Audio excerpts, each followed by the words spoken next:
Les erreurs. Le rapport aux erreurs est extrêmement important pour être productif. On nous a appris à être peureux, à avoir la peur au ventre, à avoir la boule au ventre lorsqu'on fait des erreurs, notamment via l'école, l'éducation nationale, tout ça. Dans notre processus d'apprentissage, on a dégoûté les enfants, on a même dégoûté les adultes de l'échec. Alors que l'échec, cela devrait être une évidence, une volonté d'atteindre et même une nécessité. Pour quelle raison? Déjà, d'une part, il n'y a pas d'ascension s'il n'y a pas compréhension de cette ascension. Même si vous appliquez quelque chose dans votre vie, mais que vous ne le répétez pas, c'est-à-dire vous ne mettez pas une fréquence particulière sur cette chose-là, c'est comme si vous ne l'aviez pas appris. Partons du principe que lorsque vous avez une information, mais que vous ne mettez pas en place cette information, ça veut dire que vous ne faites pas les choses, c'est comme si rien n'avait changé. Cela signifie que savoir une chose sans faire cette chose, c'est ne pas savoir cette chose. Apprendre, c'est appliquer. À l'école, on nous a appris à avoir peur, à ne compter que sur soi-même ou sur le professeur. On nous met des problèmes face à nous et on ne peut pas demander de l'aide aux autres parce que chacun est censé avancer pour soi-même. Ça veut dire qu'on est en société, mais on te divise en même temps. C'est du diviser pour mieux régner. Le souci, c'est que on est censé travailler ensemble d'un point de vue sociétal pour pouvoir améliorer justement cette société. En nous mettant des carcans psychologiques dès l'enfance, dès l'école, concernant l'aspect de l'apprentissage, notamment tout ce qui est échec ou autre. Lorsqu'on fait une erreur, déjà d'une part, on a peur des conséquences, parce qu'on va dire que ce n'est pas bien. On va nous comparer, parce qu'il ne faut pas mentir aussi, ce qui est à l'école, c'est du par cœur. Bref, on a une aversion pour l'échec, notamment en France, si je peux dire. L'éducation est très mal faite là-dessus, parce qu'on n'apprend pas aux enfants à apprendre. On leur met des informations dans le cerveau, mais on ne les apprend pas à apprendre. Voilà pourquoi aujourd'hui il y a énormément de personnes qui ont peur de sortir de leur zone de confort parce qu'elles vont s'arrêter à l'échec. Qu'est-ce que cela représente l'échec? Alors pour être productif, l'échec est primordial. Pourquoi ça? Parce que si on parle même sur la base scientifique, on fait quelque chose, on fait un test, on fait une expérimentation. À partir de cette expérimentation, on relève des données, c'est ce qu'on appelle une analyse. On analyse la situation. Si ce n'est pas conforme à l'objectif prévu, on refait le test et tout simplement, on part du principe que l'erreur est quelque chose de constructif. Remplacer le terme erreur par expérimentation.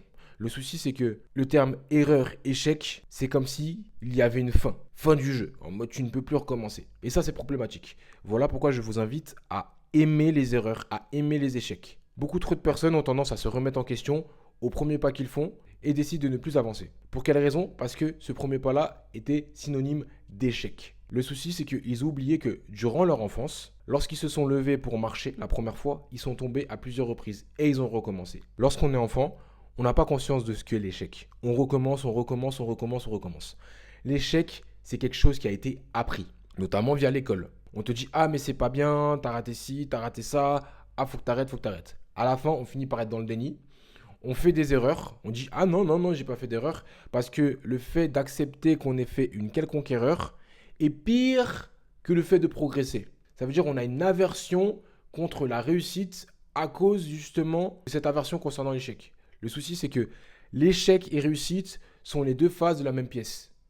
Il n'y a pas de réussite s'il n'y a pas d'échec et il ne peut pas y avoir d'échec concrètement si on ne vise pas la réussite. Cela signifie que cela fait partie du processus. Pour être productif, messieurs, dames, vous devez absolument prendre en compte que l'échec, c'est une bénédiction. Pourquoi c'est une bénédiction? Parce que cela signifie qu'à chaque fois que vous allez faire un pas, vous allez pouvoir analyser ce qu'il n'y a plus à refaire. C'est une obligation. La perfection n'existe pas. Par contre, l'amélioration, l'expansion, l'élévation, cela existe. Et c'est pour ça qu'on est en vie. La biologie, l'évolution. Il faut absolument se concentrer là-dessus. Revenez à votre âme d'enfant. Apprenez de tout ce qu'il y a autour de vous. Ne vous cantonnez pas uniquement à ce que vous voyez et à ce que vous avez potentiellement appris auparavant. Vous avez potentiellement des biais cognitifs et cela vous empêche d'avancer. La plupart des personnes ont peur d'avancer, ils ont peur de la lumière parce que justement, ils ne connaissent pas cette lumière, ils ne savent pas où cela se situe. Énormément de personnes pourraient avancer dans leur vie, sauf qu'ils n'arrivent pas à avancer parce que justement, ils sont trop habitués à ce train de vie actuel qui n'est pas forcément sain pour eux. Ils veulent changer, mais ils ne sont pas prêts à changer. Pourquoi? Parce qu'ils ont peur de l'échec. L'échec, c'est la base pour la réussite. Vous devez absolument implémenter ça dans votre cerveau. Parce que vous n'allez jamais avancer dans votre vie si vous ne sortez pas de votre zone de confort. Et là, je parle d'avancée dans votre vie. Effectivement, là, on parle de production, de productivité. Vous devez absolument être productif dans votre vie, mais c'est la même chose en fait. Lorsqu'on parle d'échec, on parle évidemment d'implémenter des informations. À chaque fois que vous faites une chose, vous dites, ok, d'accord, j'ai échoué. Pourquoi déjà d'une, je considère que j'ai échoué? Qu'est-ce qui a fait que j'ai échoué, entre parenthèses? Quelle erreur ai-je fait? Qu'est-ce que je pourrais faire mieux? Que dois-je faire en supplément pour pouvoir améliorer ce que je viens de faire? Analysez chaque détail, même si ça paraît bête, analysez-le. Faites-le pour vous-même. Et le souci, en fait, c'est que lorsqu'on fait, comme j'ai pu dire par rapport à l'école, lorsqu'on fait une erreur à l'école, on le dit à la maîtresse, on le dit au maître, bref, on le dit au supérieur hiérarchique. Ah, t'as fait une erreur, tu vas me le dire. Ça veut dire qu'on a enlevé cette responsabilité individuelle en nous, dès le plus jeune âge. Ça veut dire que lorsqu'on est petit, genre, personne nous a demandé, instinctivement parlant, on s'est levé, on a commencé à marcher, après à courir. Enfin bref, on est tombé plusieurs fois, on a recommencé. Après, une fois qu'on s'est dit, ah ben tiens, il y a une figure d'autorité, je vais me fier à elle, parce que j'ai confiance en elle. Sauf que cette même personne d'autorité n'a pas réellement atteint ses objectifs dans sa vie parce qu'elle-même, elle a peur des échecs. L'échec, l'erreur est à analyser à chaque instant. Et c'est pas grave si vous bloquez à chaque fois sur la même erreur, c'est pas grave. Vous devez simplement avancer. Et vous devez faire ça le plus rapidement possible. Parce que si vous arrivez, vous réfléchissez, vous faites la chose, vous échouez et vous faites en mode ah putain, c'est mort. Ah, c'est mort. C'est terminé. Déjà d'une, vous avez perdu 40 000 ans à réfléchir. Là, vous avez fait quelque chose, vous avez échoué.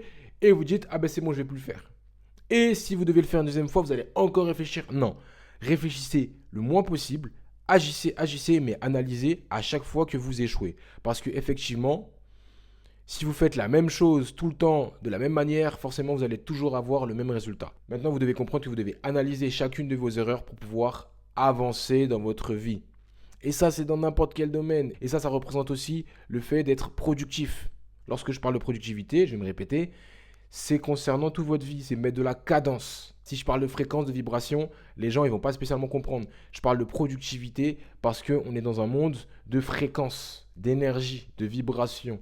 Vous devez absolument être productif dans tout ce que vous faites, que ce soit votre respiration, votre corps, votre alimentation.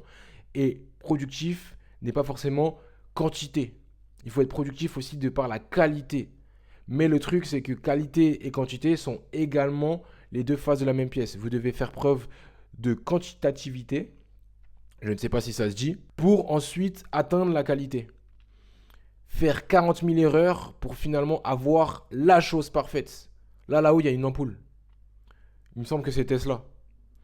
Il est arrivé, il a fait 40 000 ampoules, je ne sais plus exactement comment il en a fait. Je crois que c'est 1000 ou 99, bref, je ne sais plus exactement. Il en a fait énormément d'erreurs. Il a créé un truc qui a changé l'humanité.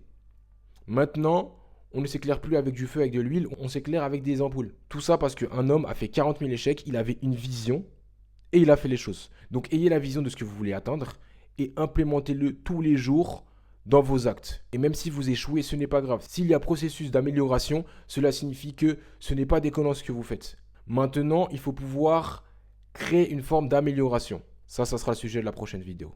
Concentrez-vous sur vos échecs.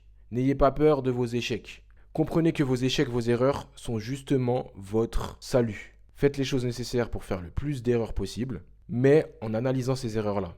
Pas d'un point de vue assez niais ou « Ah, j'ai fait des erreurs, teubé ». Non, vous faites quelque chose pour un objectif, parce que oui, l'objectif est extrêmement important. Ça aussi, ça sera un sujet de vidéo. Faites les choses pour votre objectif précis. Analysez la chose. N'y allez pas en mode bourrin d'un coup comme si je vais avoir ça comme résultat. Mais vous pouvez le faire. Ça peut faire partie de vos expérimentations. Et oui, remplacez le terme échec, erreur par expérimentation. Et surtout, ne suranalysez pas trop la chose. Ne vous remettez pas en question d'un point de vue émotionnel, mental, dans le sens « Ah, je suis nul ». Non, rien n'est terminé. Soyez productif dans vos échecs. Soyez rapide. N'oubliez pas votre temps. Soyez rapide. Implémentez votre propre temps. Plus vous allez augmenter la cadence de vos échecs, plus vous allez apprendre rapidement, plus vous allez pouvoir atteindre vos objectifs rapidement. Oui, bien sûr, vous avez raison.